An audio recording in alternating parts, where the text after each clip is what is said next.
if I was a better farmer, is just what variety if I want to grow this particular type of market. And right now my market is mature green, then I would probably keep them if I could guarantee I get 150 grams per pepper. You would see as your pepper fills, these ones can get really big and they make a variety that gets bigger. If you like the content, give me a like, a subscribe, comment down below, ask me any questions, and together we can grow this channel. Got Trina with me that is super camera shy, kind of going over stuff that we talked about last week and how you want to actually set fruit. Now we did a little bit of pruning up and it's a new year, but nothing has changed with farming. It's still the same thing. You see a decent fruit set on each one. So you have 2 and 2, but what you don't want is you don't want this one any longer, even though it pollinated, because you want it to focus on these 2 and then you want it to focus on these 2 and then continue growing higher. And that's kind of tough because your plant is already going to tell you if it's not happy. It's just gonna fall off. Like here, this one's pollinated, but this one isn't. So I would just remove this flower. You just pick the flower and then move on. While this one hasn't pollinated, but it's still growing up here. And that's why you see us where we split the wire and we've let it produce big enough lower leaves, and then we prune them out as they grow, because this is a compact variety. This is the Zwaan red jet, green to red. So it just produces a lot of flowers per node. Now, right now we have decent set. We're still fighting the mite at the top, and this is kind of where we always historically mess up. So what I did is I had them prune it out. This kind of goes against some other things that we've been practicing. But right now I know I can grow it higher because I want to focus this time on going higher. You can see where they'll get attacked over there versus at the top here. There's not a lot I can do about that. I haven't found a way to actually fix that. It's just the way it is. So we're gonna have to spray a little bit more and then go on from there. So you see, like, our plant has a little bit of less leaves, a little less power. It's still gonna be a good plant. And there, we're just going to try to make it grow higher. So that's kind of what we're testing right now, is to see if we can increase its height and its growth and its vigor, or the variety itself might not be the right variety for us. And that's a lot of the agriculture. A lot of stuff when you see these like super high powered greenhouses, you watch them on YouTube, watch other YouTube channels, but you should definitely watch my channel first. Every greenhouse is grafting, and they don't do it themselves. They hire another company to graft the peppers onto another stock, another vigorous stock, not only for disease and pest prevention, but also for growth and vigor. And then you know you have the right variety of pepper when you combined all that together. So that's one of the things. So don't be deceived when you see these massive multi-million-dollar greenhouses. They are, in essence, using the science behind it to actually grow these great vigorous plants. There is a trick to it. The other ones that they're doing is they're also taking different varieties that just naturally grow bigger, and they're using those, but they're harvesting it green versus letting it go. Normally it would go to like yellow or red or orange. They're using it because they can get that big pepper, because it's smart, if you really think about it in the big agricultural term, is that you're getting your pepper faster to market, and that's where the business goes. And that's why I said, when you watch the channel, we're showing you just good practices of how you can start small and then grow big. But if you really want to get to that next level, you have to put everything together, which hopefully we end up doing, and we don't strike out on this one. But overall, as you can see here, we've got a nice greenhouse. We're fighting mite throughout the whole thing. Trina's wandering around through, so saw a moth. So we're kind of, this is what is called scouting the field. We're looking at what maintenance was done. We're looking to see if we can see anything on the leaves, if there's anything else going on. We're also making sure we don't have lodging. That's why we had everybody remove a lot of the points versus letting it, as last time we had a bunch of lodgings. So that's why we chopped off these leaves. And yes, it does hurt the plant a little bit on the short term, but it doesn't create lodging. Like here's the conundrum, right? This is the one that I always find, is that you have here and here, you should technically pick that out. Same thing with right there, is you have that. I'll let it go because the top is already kind of weak. You can see kind of the mite, but apparently if you just keep spraying, you'll be able to remove that. But then we can remove some more peppers. And this is one of the things with this variety, is that it really does produce a lot of flowers. So maybe we've been growing it wrong the entire time. Maybe we should just let it grow a bunch, not do a lot of maintenance, maintenance, and then kind of see if that just produces a better yield for us. Those are the questions that I have, is just what variety if I want to grow this particular type of market. And right now my market is mature green bell pepper, which means about 50 days from the time I sow it to the time I want to do first harvest. And then from 50 days all the way to 180 days, that's my market, 5 to 7 months. You can go to 10 months, you can go indefinite, but it depends on how you feed it, how you manage the pest. And right now during this time frame, I don't think it's very advantageous for us to do it, because we just really get attacked by mites. It might just be this time of year where there's more mite activity in the field outside, right? Because we still can't control the nature outside. We can only control here. But still, yet again, we still got hit with a fall armyworm that came in the back of the greenhouse there. So there's always something to learn every year. If you like the content, give me a like, a subscribe, comment down below, ask me any questions, and together we can grow this channel. Let's go take a look at a greenhouse 2 and kind of see what it is. I did kind of do a bad thing. I went into mini greenhouse. That one's kind of on its way out. But I was just kind of curious to see how many habaneros I have. I use the habaneros to make a lot of hot sauce. It's kind of one of the personal hobbies that I have on top of this one, is that I try to produce a hot sauce, and it's really tough to grow habaneros outside in our environment. If you want to grow it at a good level, you have to put it in the bags. The one thing I did learn that I really want to share with everybody on YouTube is that the bags that we're using, we only refreshed it with about 50 sacks of about 60 liters of just straight Cocopeat. It's been sitting out in the rain, so maybe bled off a little bit, but it was still kind of brown. And this was what somebody mentioned in the comments about buffering, is you should buffer your Cocopeat with magnesium sulfate and calcium nitrate to ionically bond with the potassium inside the cocoa and the salt. You actually are able to bond it, and then it'll actually remove it, because sometimes your peppers, as you start seeing them fill, they won't create even cell walls because they can't get the calcium and the potassium, because the Cocopeat is actually stealing. It's like a little bandit. It's like stealing that.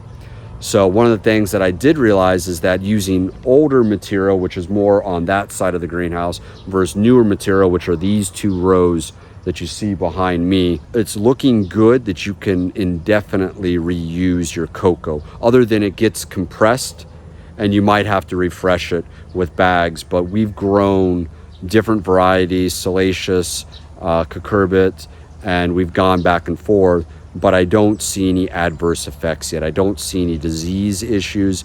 I don't see any major issues, but we've also really babied the bags, and we really made sure to wash it, to flush it, and we did a couple things. So that's one thing I really want to point out as we go into 2024. We're pretty much done with greenhouse 2. Only had 2 crates this week, which is terrible. It's below the minimum, and that's kind of that economic time where it's like, all right, time out, stop. But the good news is we'll go take a look at lettuce and see how lettuce does, because lettuce will probably be ready to transplant in there in about a week. So I might end up just killing it and then moving on. So let's go take a look at greenhouse 2.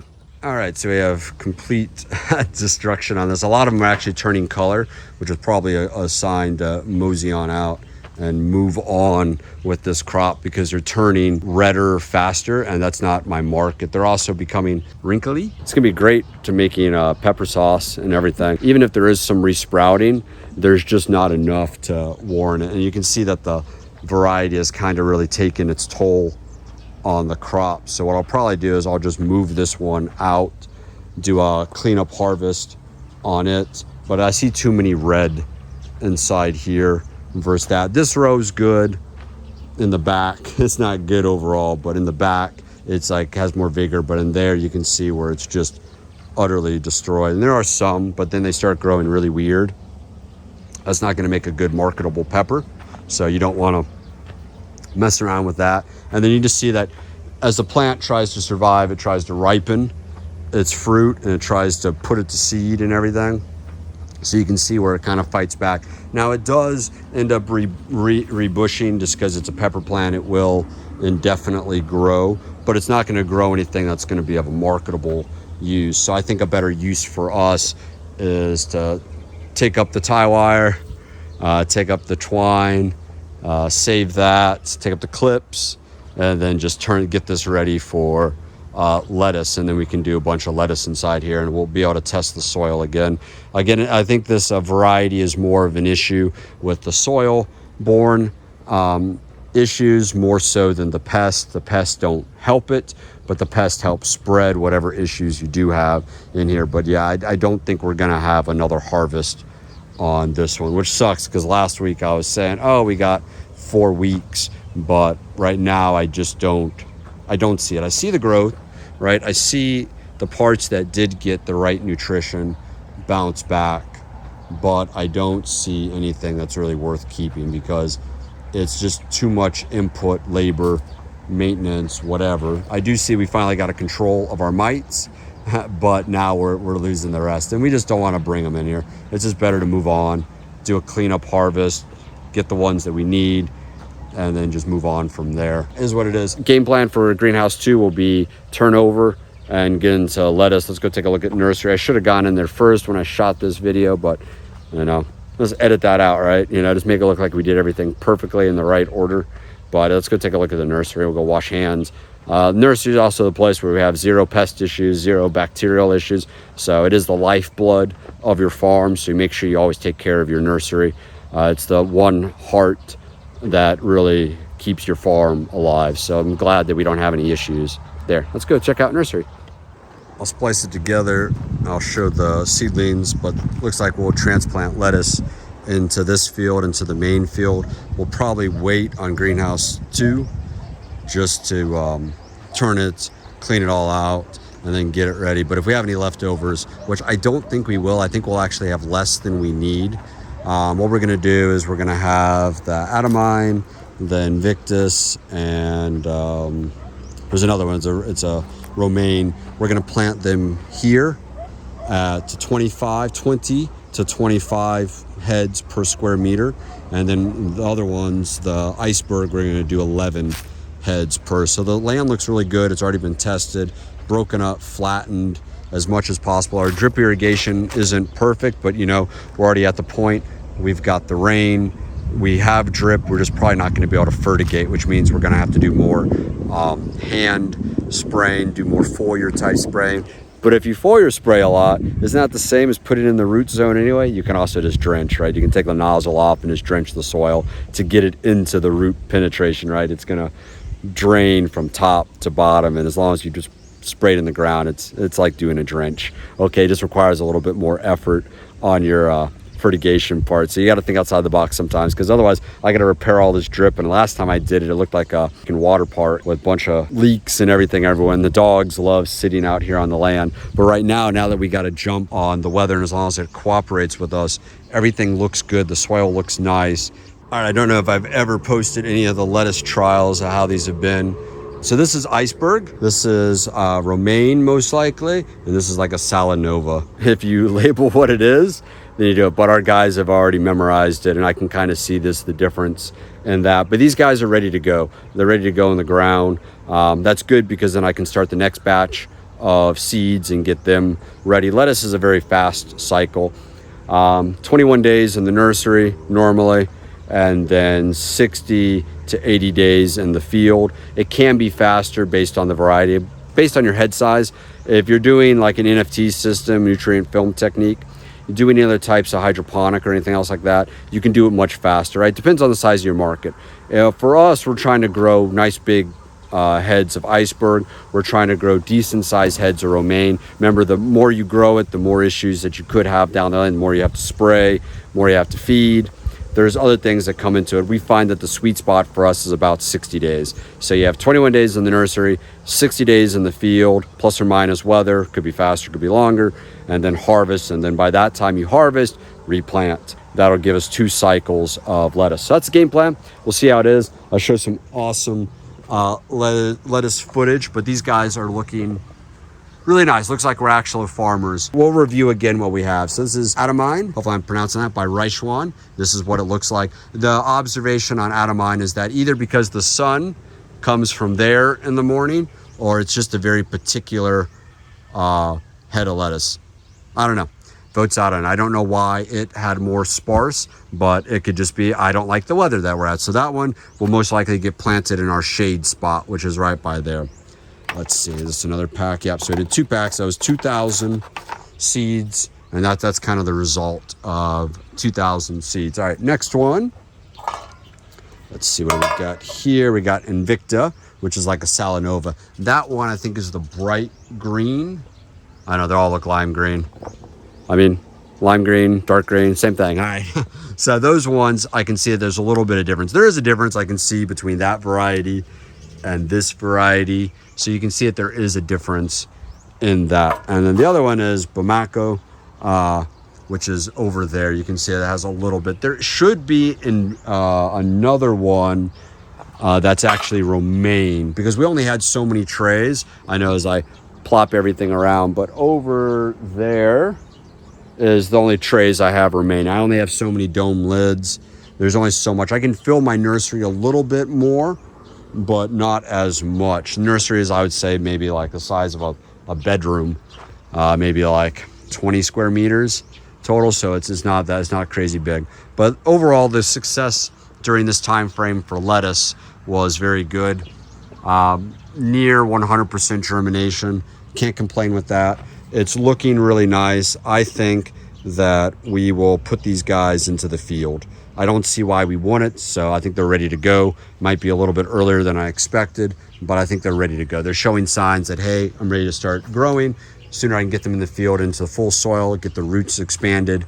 I just don't want to pull them up. I don't want to touch them because sometimes I feel like I'm just going to rip them out. They're also kind of wet, so we're going to do a little less watering to prepare them for the shock. But right now our time frame for weather is actually pretty overcast up here. And then we'll see how this goes. This is a trial crop. I don't know if I'll have extra.